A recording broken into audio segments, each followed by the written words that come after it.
Hello students, this is your mentor Nasir Yusuf. Welcome to all of you in this channel. Hopefully you will be fine and great. और उम्मीद करता हूँ कि आपने मेरे last lectures enjoy किए होंगे। आज हमने चैप्टर 10 का थर्ड टॉपिक डिस्कस करना है and that is gaseous exchange in humans और अदर एनिमल्स। लास्ट टाइम हमने डिस्कस किया था कि एक्सचेंज ऑफ गैसेस का प्रोसेस कैसे प्लांट्स में होता है। आज हमने डिस्कस करना है कि कैसे एनिमल्स में होता है और ख़ास तौर पर इन ह्यूमंस। अगर हम बात करें गैसेस एक्सचेंज इन ह्यूमंस की, तो this process is done by a organ system called as respiratory system. Humans के अंदर और अदर हायर एनिमल्स के अंदर जो एक्सचेंज ऑफ गैसेस का प्रोसेस होता है that is done by respiratory system and this respiratory system is further divided into two components. First is air passageway और सेकंड है लंग्स।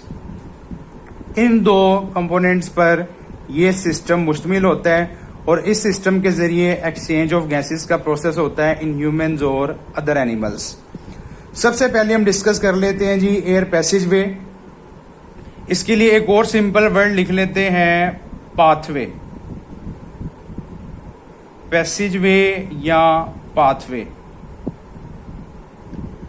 कौन सा passageway? Has their name indicate air passageway. ये वो pathway है जिसके जरिए जो एयर है that comes to the body and after gaseous exchange it goes out। अब ये जो पाथवे है इसमें डिफरेंट स्ट्रक्चर्स होते हैं जिनको हम इंडिविजुअली डिस्कस करेंगे। सबसे पहले आपको एयर पैसेजवे के जो कंपोनेंट्स हैं, जो स्ट्रक्चर्स हैं, इनका आइडिया होना चाहिए कि सीक्वेंस वाइज सबसे पहले कौन सा कंपोनेंट आता है और एट द एंड कौन सा आता है। ठीक है, तो ये मैंने आपके सामने एक फ्लो शीट ड्रॉ की है। These are the components of air passageway through which air comes and goes out to the body. Right, सबसे पहला जो इसमें स्ट्रक्चर है, कंपोनेंट है of air pathway, that is external nostrils. ठीक है जी।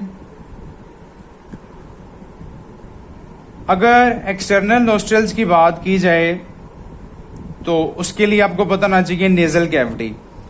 अब इसके नीचे लिखा हुआ है इंटरनल नोस्ट्रल्स। ठीक है, एक्सटर्नल नोस्ट्रल्स और इंटरनल नोस्ट्रल्स, और सेंटर में क्या है? Nasal cavity. अगर हम नेजल कैविटी की बात करें तो it's an empty space in the nose.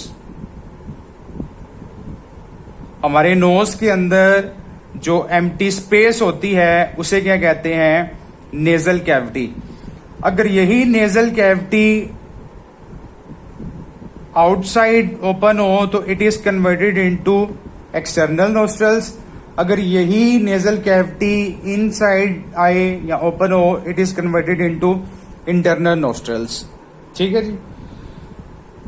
अब दोबारा आते हैं नेजल कैविटी की तरफ। जैसे मैंने आपको बताया कि nasal cavity is an empty space, और ये जो एम्प्टी स्पेस है इसके दो पोर्शंस होते हैं। There are two portions of nasal cavity and each portion contain two components, small hairs and mucus. Each portion is lined by hairs and mucus। अब ये जो hairs और mucus हैं इनके दो फंक्शंस होते हैं। पहला फंक्शन इनका ये है कि that filter incoming air. जो एयर बॉडी में आ रही होती है उसको ये फिल्टर करते हैं। अगर उसके अंदर कोई डस्ट पार्टिकल है या माइक्रोब्स वगैरह है तो उनको ये दोनों मिलके ट्रैप करते हैं। ऑन द अदर साइड अगर हम म्यूकस की बात करें तो it also maintain the temperature of incoming air. अगर इनकमिंग एयर का टेम्परेचर ज्यादा है तो ये जो म्यूकस है ये उसको मॉइस्चर प्रोवाइड करता है। अगर इनकमिंग एयर का टेम्परेचर कम है तो यही जो म्यूकस है ये उसको वार्म करता है ताकि उसका जो टेम्परेचर है वो बॉडी टेम्परेचर के मुताबिक हो जाए और ये जो एक्सचेंज ऑफ गैसेस का प्रोसेस है ये नॉर्मल हो सके। राइट, आपको पता है कि बॉडी के अंदर, खासतौर पर ह्यूमन बॉडी के अंदर जितने भी फंक्शंस होते हैं वो एक खास टेम्परेचर पे होते हैं, दैट इज 37 डिग्री सेल्सियस। ठीक है जी। नेक्स्ट है जी फेरेंक्स। यही जो नेजल कैविटी है ये ओपन होती है into a structure called as pharynx by internal nostrils. ठीक है जी, यही जो नेजल कैविटी है अल्टीमेटली किसमें ओपन होती है? Into pharynx. अब जो फेरेंक्स की स्पेसिफिकेशन है वो ये है कि it's an combined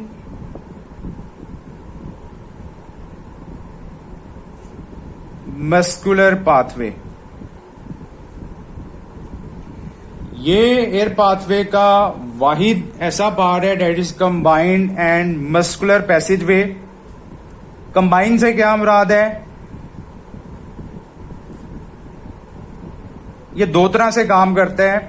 it's an part of respiratory system and digestive system as well.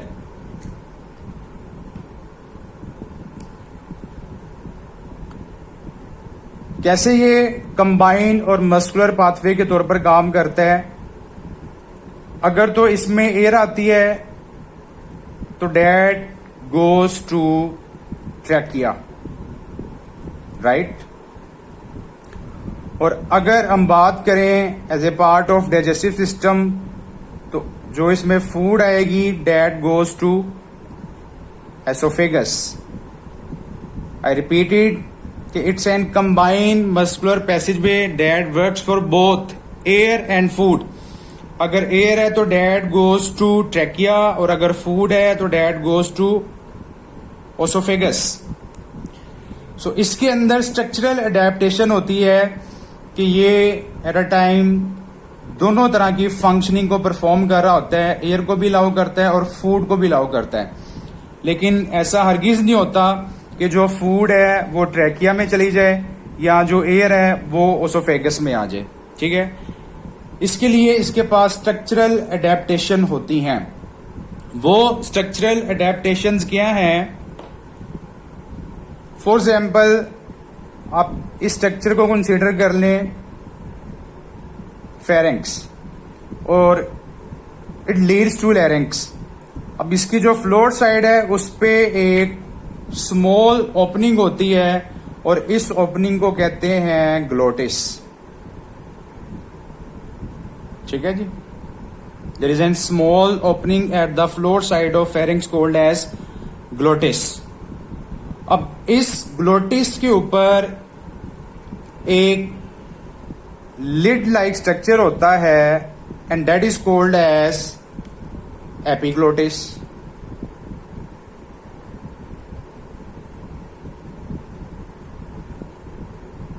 AP mean upper, यानी कि at the upper side of glottis.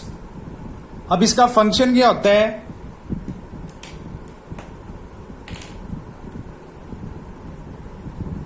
जब एयर बॉडी में आ रही होती है तो ये जो लिड लाइक स्ट्रक्चर होता है एपिग्लोटिस ये ओपन हो जाता है ऐसे, और जो एयर है वो इजीली इसमें पेनिट्रेट करती है।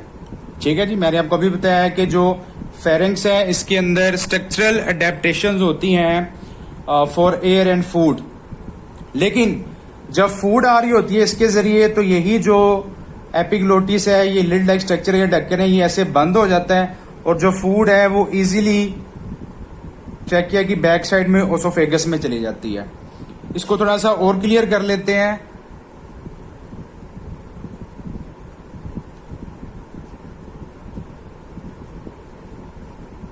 लेट्स सपोज ये जो स्ट्रक्चर है ये वाला, ये है फेरिंक्स। अब ये कंबाइंड पाथवे है, इसी के जरिए एयर आ रही है और इसी के जरिए फूड भी आ रही है। लेकिन होता क्या है कि ये जो पॉइंट है एपिग्लोटिस, ये डिफ्रेंशिएट करता है। अगर एयर है तो वो ट्रैकिया में चली जाती है, और अगर फूड है तो वो किस में चली जाती है, ओसोफेगस में चली जाती है। तो ये एक कंबाइन पाथवे है, ठीक है जी। और ये जो कार्टिलेज है, it is made up of, sorry, जो एपिग्लोटिस है it is made up of cartilage, it's an flap of tissue. Then जो स्ट्रक्चर है डेट इज लेरेंक्स। जो एयर है that goes from pharynx to larynx. अगर हम बात करें लेरेंक्स की तो it is also made up of cartilage, ठीक है जी। और इसका आपने सेकेंड नेम याद रखना है, it is also called as voice box, ठीक है जी। Larynx is also called as voice box. इसे वॉइस बॉक्स क्यों कहते हैं? Because it is involve in sound production, यानी कि जो हम बोलते हैं it is due to this larynx that is also called as voice box. अब क्यों ये साउंड प्रोडक्शन में इन्वॉल्व होता है? क्योंकि इसमें there is an 2 pairs of fibrous band जिन्हें हम कहते हैं वोकल कॉर्ड्स। जो वोकल कॉर्ड्स हैं that are located at larynx, ठीक है जी। अब जब एयर इसमें आती है तो ये जो वोकल कॉर्ड्स हैं इनमें क्या होता है, इनमें वाइब्रेशन पैदा होती है, और इस वाइब्रेशन की वजह से क्या होता है, फिर साउंड प्रोड्यूस होता है, हम बोलते हैं। अब सिर्फ ये अकेला लेरेंक्स या वॉइस बॉक्स नहीं है, बल्कि इसके साथ और भी स्ट्रक्चर्स एसोसिएटेड होते हैं। अगर हम बात करें इसके अलावा तो इसमें लिप्स भी रोल प्ले करते हैं, tongue and cheeks. Lips, tongue, cheeks ये तीनों कंपोनेंट लेरिंग्स के साथ मिलके साउंड प्रोडक्शन के अंदर इन्वॉल्व होते हैं। अगर हम बात करें लिप्स की तो इनका भी रोल होता है। छोटी सी एग्जांपल देता हूं, ये जो आप वर्ड लिप्स है इसको प्रोनाउंस करें विदाउट अटैचिंग योर लिप्स। आप ट्राई कर सकते हैं एट होम, ठीक है जी। तो ये आपसे प्रोनाउंस नहीं होगा जब तक आपके दोनों लिप्स आपस में नहीं मिलेंगे। इसी तरह जो वर्ड टंग है, जब तक आपकी टंग मूवमेंट नहीं करेगी तब तक आप इस वर्ड को प्रोनाउंस नहीं कर सकते, ठीक है जी। जब तक आपकी टंग आपके हार्ड पैलेट से यानी कि तालू के साथ ना लगे, अपर वाले के साथ, तो आप ये वर्ड प्रोनाउंस नहीं कर सकते। आप ट्राई कर सकते हैं। सो ये लिप्स, टंग, चीक्स और ये जो वॉइस बॉक्स है, ये सारे मिलके किसके अंदर इन्वॉल्व होते हैं? That are involve in the sound production and that makes human superior, ठीक है जी। लेकिन सबसे अहम जो इसमें रोल होता है वो इस वॉइस बॉक्स का होता है। ये जो लेरिंग्स है इसका रोल सबसे ज्यादा होता है, क्योंकि जब तक एयर यहां नहीं आएगी, वाइब्रेशन नहीं होगी, तब तक साउंड प्रोड्यूस नहीं हो सकता। नेक्स्ट है जी division, that is trachea. Trachea is also called as wind pipe. इसी का दूसरा नेम है विंड पाइप, हवा की नाली। अभी हमने यहां डिस्कस किया था ओसोफेगस, इसे कहते हैं फूड पाइप, और trachea is wind pipe, right. और it's an 12 centimetre long tube. ये एक 12 सेंटीमीटर लॉन्ग ट्यूब होती है and that is also made up of cartilage. ये भी कार्टिलेज से बनी होती है। अब जैसे ही ट्रैकिया चेस्ट रीजन में एंटर होता है, it is divided into bronchi. अब थोड़ा सा डायग्राम की तरफ आए। ये जो स्ट्रक्चर है ये वाला, इट्स एन ट्रैकिया। और जैसे ही ये चेस्ट रीजन में एंटर होता है तो it is divided into 2 smaller tubes. ये जो दो आपको ट्यूब्स नजर आ रही हैं, ये वाली और ये वाली, इन्हें हम कहते हैं ब्रोंकाई। एक को ब्रोंकस कहते हैं और अगर एक से ज्यादा हो तो उन्हें कहते हैं bronchi.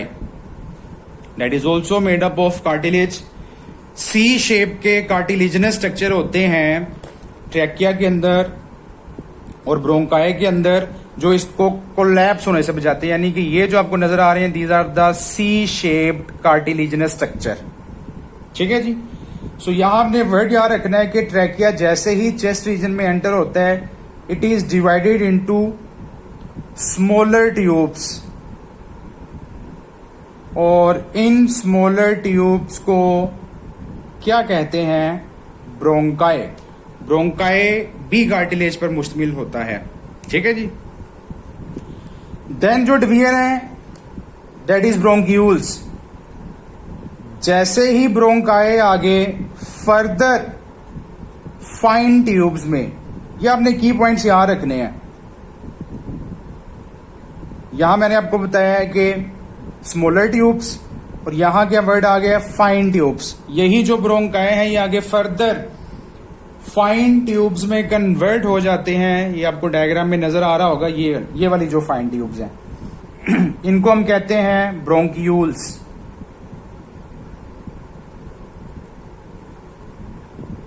These are the fine tubes and ultimately यही जो bronchioles हैं ये आगे फर्दर कन्वर्ट हो जाते हैं into a fine tubules. There is a difference between word tubes and tubules.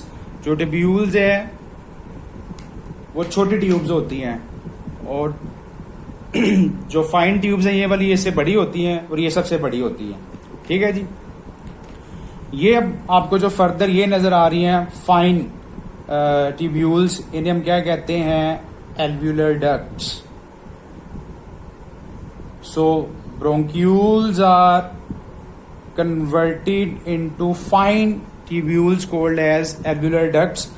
और यहां आपने एक डिस्टिंग्विश पॉइंट याद रखना है कि जैसे ही ब्रोंक्यूल्स एल्व्यूलर डक्ट में ओपन होते हैं तो यहां से जो कार्टिलेजिनस स्ट्रक्चर आ रहा था वो खत्म हो जाता है। ओके। एंड अल्टीमेटली जो एल्व्यूलर डक्ट्स हैं that are divided into cluster of pouches called as alveoli.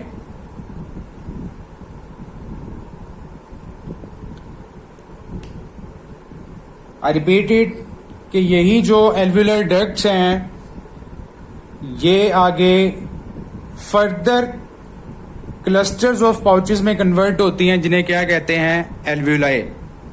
So basically these are sac like structure. ये सैक लाइक स्ट्रक्चर होते हैं। फॉर एग्जाम्पल ये अगर तो एक सैक है then it's called as alveolus,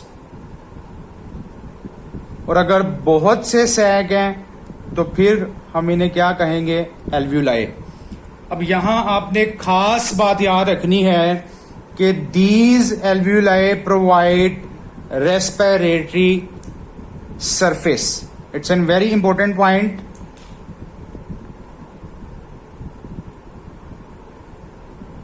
ये जो एल्व्यूलाई हैं दीज प्रोवाइड रेस्पिरेटरी सरफेस। अब रेस्पिरेटरी सरफेस से क्या मुराद है कि ये वो सेल्स हैं, ये वो सैक लाइक स्ट्रक्चर्स हैं, क्लस्टर्स हैं जहां एक्सचेंज ऑफ गैसेस का प्रोसेस होता है इन ह्यूमंस। अगर हम स्टार्ट करें from external nostrils to alveoli तो इस पाथवे के जरिए जस्ट एयर बॉडी में आ रही है, लंग्स में आ रही है, लेकिन जैसे ही एयर इन एल्व्यूलाई तक पहुंचती है तो फिर यहां एक्सचेंज ऑफ गैसेस का प्रोसेस होता है because these alveoli provide respiratory surfaces जिनके अंदर एक्सचेंज ऑफ गैसेस का प्रोसेस होता है, और इनके अंदर एपिथेलियल सेल्स होते हैं और इनके अराउंड जो ब्लड वेसल्स होती हैं दैट आर कैपिलरीज। ये भी आपने याद रखना है कि एल्व्यूलाई के अराउंड जो ब्लड वेसल्स होती हैं वो कौन सी होती हैं? Capillaries, right. अब ये बहुत इंपॉर्टेंट पॉइंट है अब थोड़ी सी डायग्राम को देख लेते हैं इसकी।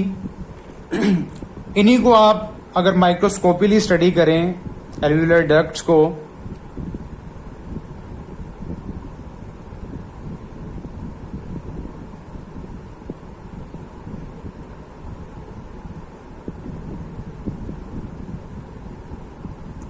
जैसे मैंने आपको बताया था कि ये जो एल्वुलर डक्ट्स हैं किसमें कन्वर्ट होती है, इनटू क्लस्टर्स ऑफ पाउचेस। सो ये है सैक लाइक स्ट्रक्चर, ये जो मैंने आपको शो की है ये है सैक लाइक स्ट्रक्चर। और हर सैक के अराउंड क्या होती हैं, ब्लड कैपिलरीज होती हैं हर सैक के अराउंड, क्योंकि individually every sac is involve in exchange of gases. हर एल्वुलस के अंदर एक्सचेंज ऑफ गैसेस का प्रोसेस होता है। हर सैक ऑक्सीजन को इनटेक करता है और कार्बन डाइऑक्साइड को रिलीज कर रहा होता है। अब हम एक सैक को हाईलाइट करेंगे तो इसका स्ट्रक्चर कैसा होगा उसको भी हम देख लेते हैं। अभी हम सिर्फ एक सैक को अगर स्टडी करें,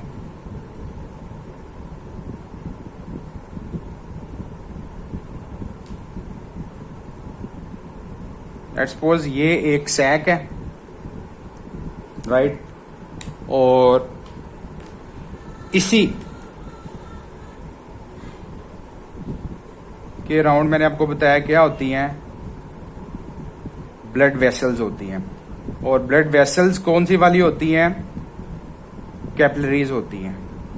थोड़ा सा इसको और क्लियर कर लेते हैं, जस्ट लाइक दिस, ठीक है। ये एक सैक का ओपन स्ट्रक्चर है, एक सैक का। अब होता क्या है कि जब एयर लंग्स में आती है तो वो बेसिकली वो इन सैक्स के अंदर आती है। अब एयर जब आती है तो इनकमिंग एयर में क्या है, ऑक्सीजन है, ठीक है जी। अब होता क्या है कि पल्मोनरी आर्टरी के जरिए डीऑक्सीजनेटेड ब्लड जाता है लंग्स में, ठीक है जी। और लंग्स में क्या है, एल्वुलाई हैं, और एल्वुलाई के राउंड क्या है, ब्लड वेसल। कौन सी ब्लड वेसल, कैपिलरीज। अब इन कैपिलरीज के अंदर आता है डीऑक्सीजनेटेड ब्लड। फॉर एग्जांपल ये आरबीसीज है, डीऑक्सीजनेटेड ब्लड है। अब डीऑक्सीजनेटेड ब्लड कौन सा होता है, जिसके अंदर ऑक्सीजन कम होती है या ना होने के बराबर होती है। होता क्या है कि ये जो एयर आ रही है इसमें जो ऑक्सीजन होती है वो चली जाती है